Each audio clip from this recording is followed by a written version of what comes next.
Hello and welcome to the All Round Coaching podcast, episode number 37.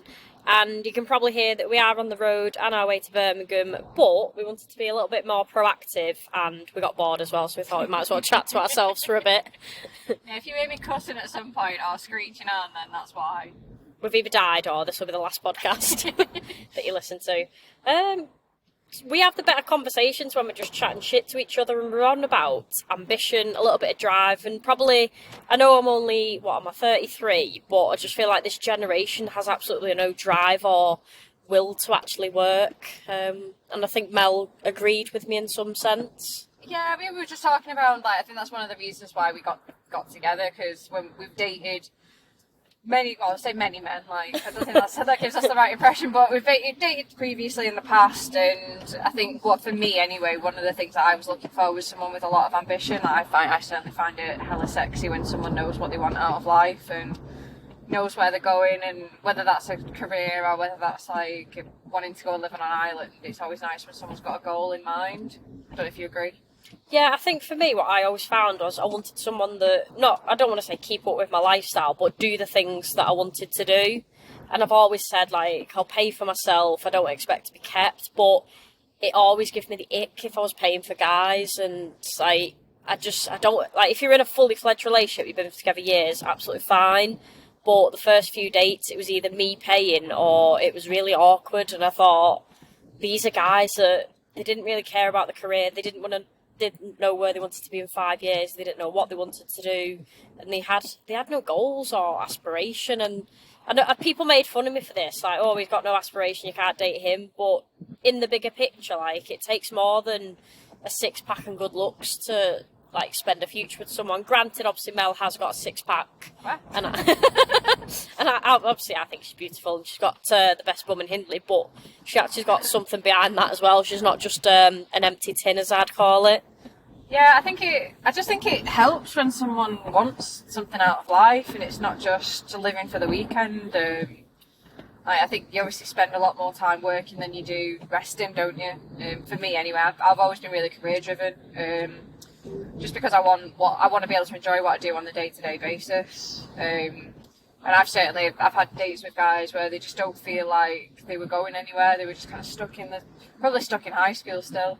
But we were just talking in general about, I suppose, just where does that come from? Where does someone's ambition come from? Is it from not having that luxury where it's always being handed to you, or is it something that you're born with?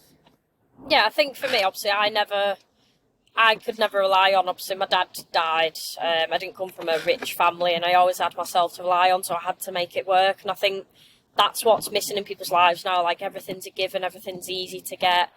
Parents either give it to them, or obviously some of my pals might have partners that just give it to them and give it to them, not literally, but probably a little bit easier than what I have. And I think that's why I work so hard, because I haven't got a backup.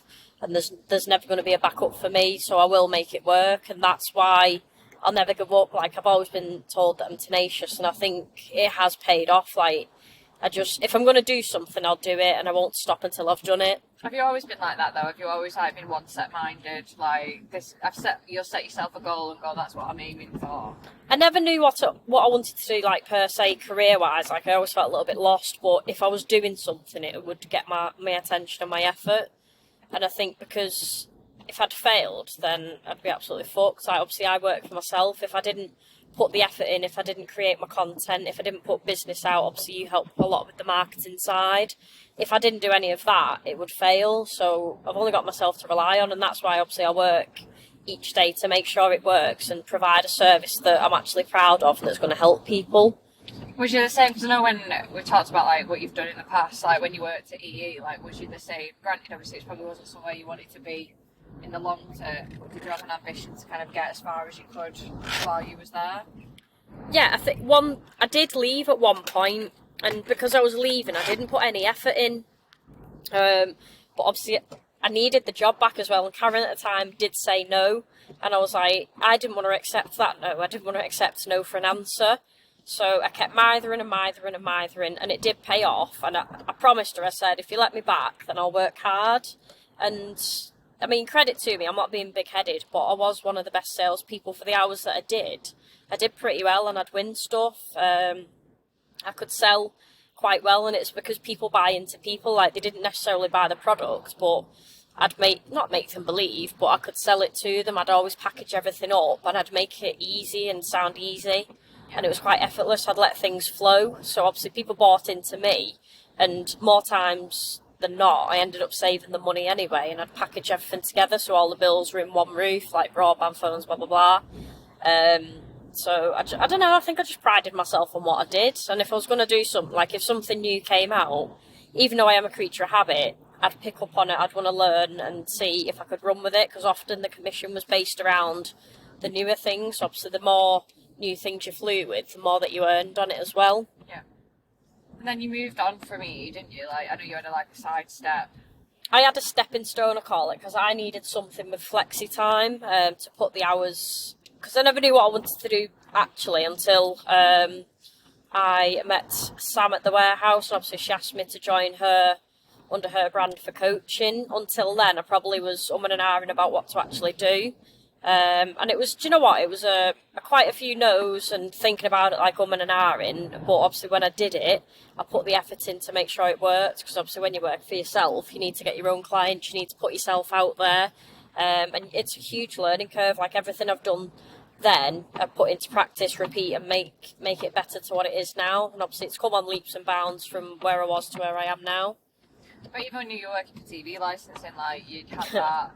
Like, You'll drop that and everyone will hate me now. No, because you've got to make money, haven't you? Like, it's a side step. We talked about it with when I was deciding whether I was going to have my notice in at my agency. Like, do I do a side step and just so I can then focus on the thing that I want to work on? Like, because at the end of the day, you've got to make money, haven't you? You can't just jump without having that.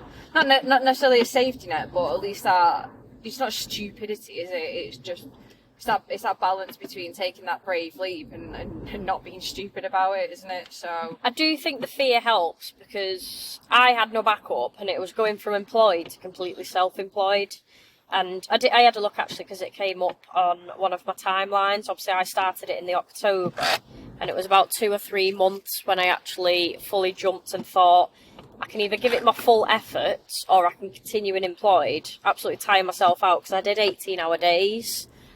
Which to do for like 3 months was pretty fucking heavy, but I did it, and I actually jumped because it was too much, so something had to give. You'll either give something your full efforts, or you'll sit back and hope for the best and think, well, it might work, so I'll just potter on the way I am. My advice to someone is just fucking take the jump, and what's the worst that can happen? You go back to an employed job, which they're always going to be there, but you don't know what you can do until you actually take the full step, personally for me.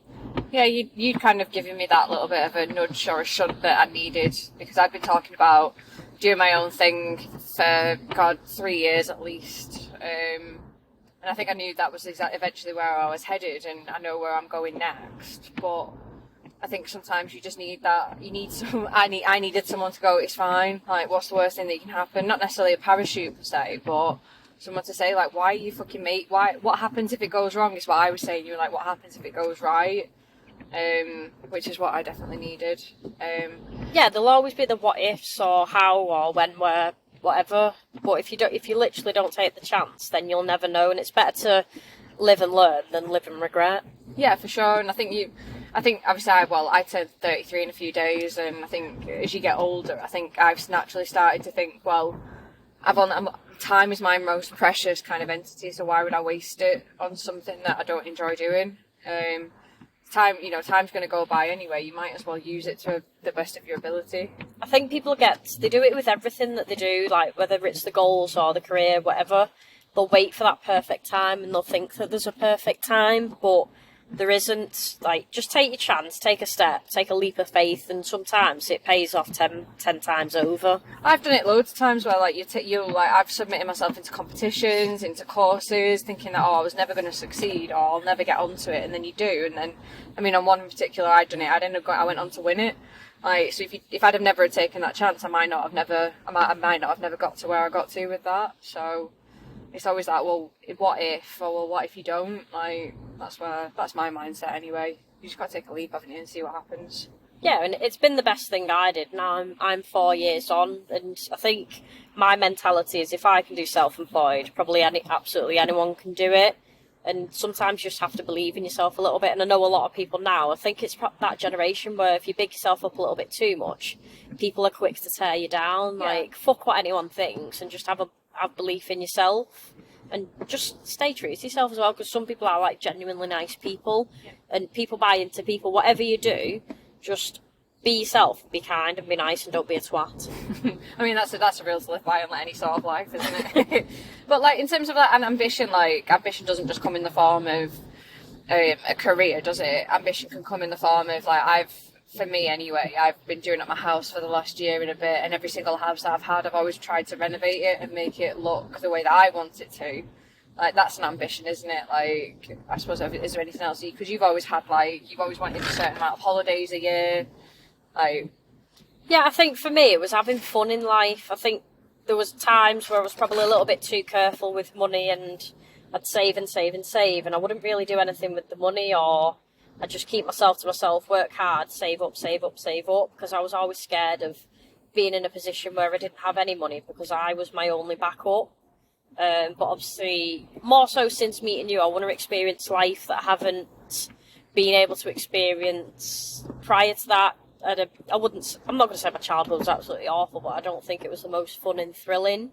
There was obviously scenarios or things in it that I just didn't get to do what probably normal kids do. So I'm probably reliving a lot of my childhood now, and I'm not childish, but a lot of things I want to do is just more like the fun side of stuff. yeah, well, you bring out the child in me, though. Like, we always said that when we were knobbing around in the middle of summer, like just wandering around finding tree swings and all sorts of stupid shit.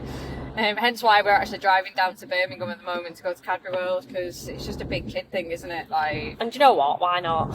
yeah, well, something that we wanted to go and do, isn't it? So, yeah, I guess at this time of year, I certainly do it. Where I start to naturally plan the next year, like what I want out of it, like what are my goals, and I think that's when me being ambitious and having a focus, like, can't plan every single month by the minute, but at least having a couple of things that you want to achieve. I've done it for the past few years, to be honest, whether it's manifestation boards, whether it's lists of things that you want to do that you can tick off. Like, I think I've got a couple that I want to do next year already. Like, for example, I'd like to do another photo shoot, because I think I can do better than what I did in December. I'd like to have at least, another big summer holiday with you, but also get to see a little bit more of Europe, for example. Have you got any on your list off the top of your head that you've started to kind of think about? My goal, well, obviously the big goal for me is to continue to grow the business, which I'm happy with the direction that it's going in. And then there's a couple of destinations. Obviously New York's one of mine. I now want to go Costa Rica because there's lots of animals there. That's one of mine. And then the little goals is, obviously it's with you anyway, so it is going to little city breaks, nipping off on a weekend and just travelling a little bit more and seeing a little bit more of the world, because I think a lot of people, they don't set goals, they don't have any destination, and they don't really care then what happens. Like, they'll not go into like any month or New Year specifically with any goals, and then they don't really have that same passion behind anything because they haven't set anything. I mean, don't get me wrong, I don't believe in New Year's resolutions, just purely down to the fact that I just don't think people keep them, but... No, I don't. I'm not a New Year, New Me, but we've got a whole 12 months ahead of us, but set some goals within that 12 months. Like, do one big goal, 4 mini goals, and then obviously maybe 3 medium-sized goals, and just set something up. And you can tick off the ones that you achieve, and it does motivate you that little bit more to have some success and move forward. Yeah, definitely. I think I had some big ones on this year's list, and for some reason, madly, crazily, and yeah, the way that things have worked this year, they have actually come to light. But then the year before, like, there was a few things, like, for me, I wanted a new car, I still want to sort my teeth out. Like, it's just having focus points, isn't it, that you're headed somewhere, that you're not just stagnating and just staying in the same place. Well, whatever you focus on, you achieve, because you're focused on it. Yeah. But if people don't have any direction or set anything, you're not going to get anywhere. And I think everything that we put on our manifestation board and vision board, we've achieved because we focused on it. We had direction, and obviously I've got everything I wanted anyway. Yeah, definitely. So. I mean, I think it helps having it there in a place that you see every day. Rather than, the year before I had it on my phone as like a list of, like, materialistic things, so like a car, for example, a new phone, beauty things that I wanted to achieve, a coach being one of them. Actually to feel confident in my body, and things that I wanted to go and do. So I wanted to go ice skating, I wanted to go to the zoo, I wanted to go and do a few things. So I'd managed to tick off a couple of those. One of them was moving house, and another was changing jobs. So it just looks like I'm moving around quite a lot at the moment. I feel settled now. So next year, hopefully, it'll be a bit more around actually living life, having a few more adventures, making some really, really good memories.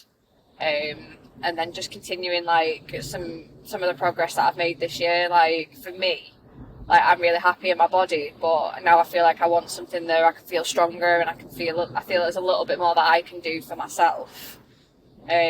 So that's one of my focus points, for sure. Yeah, sounds good. And obviously I'll be along with you for the ride as well. Yeah. And we want to finish the house as well. The house isn't quite finished. Yeah, I'm a little bit. That's probably one thing I'm impatient with. Like if something needs doing, I am a here and now, instant, bam, bam, bam, do it now kind of person. But not everything can be instant. I don't do waiting. I hate when someone says later or I'll do it another time. Like it really fucking pisses me off because it never happens. And I've said to you like that's from childhood. Like later never came. So if you're gonna do something, just fucking do it. If you can do it here and now and nothing's standing in your way, just do it. Yeah. Stop waiting. Stop waiting for the perfect time. That's my 10 penneth, and that will be my closer for this podcast. See, for me with that, like it's almost the opposite. I think that's why we work so well. Is that I am a little bit of a later person. I like to sit and mull things over and make sure that whatever decision I'm making is the one that I'm happiest with. Whereas obviously you're a bit of a let's just go and fucking do it. Whereas I think we said with the house, for example, we'll have to sit and write down all the things that we want to do because I think our goals and ambitions are bigger than the budget we have. So yeah, I think we probably need to sit down with that, don't we, and plan, like, we want new doors, finish the kitchen, finish the floor off, do the garden, want a new driveway, like, before you know it, you've easily spent 8 to 10k. Yeah, well, we're going to put a toe in OnlyFans and then we can get the doors with that. Yeah, watch out for toes. Toes are us on OnlyFans. I don't know where to go from that now, Claire. No. We will wrap it up because I imagine this is the worst sound quality ever. But if we get bored halfway through, I'll probably jump back on and do a podcast for the next week. But if anyone is struggling with goals or direction, or they just want an actual general chat, I am here. I can give advice. Even though I'm 33, I've lived a long, wisdomous life. I can offer some advice. I've had great therapy. I'm quite self-aware, and I know how to direct people, and I know how to get the best from them. So if you do need any help, drop me a message. And obviously there is lots going on with all-round coaching, and there's more than one service that can help different people, which I'm absolutely made up about. That was one thing I wanted to do, was open up a service that could help more than one person and not make it so coaching was seen as a luxury. And I think with the price points I've set for a few of the services, it no longer is. Yeah. So thank you for listening. If anybody does have any questions, let me know and drop me a message.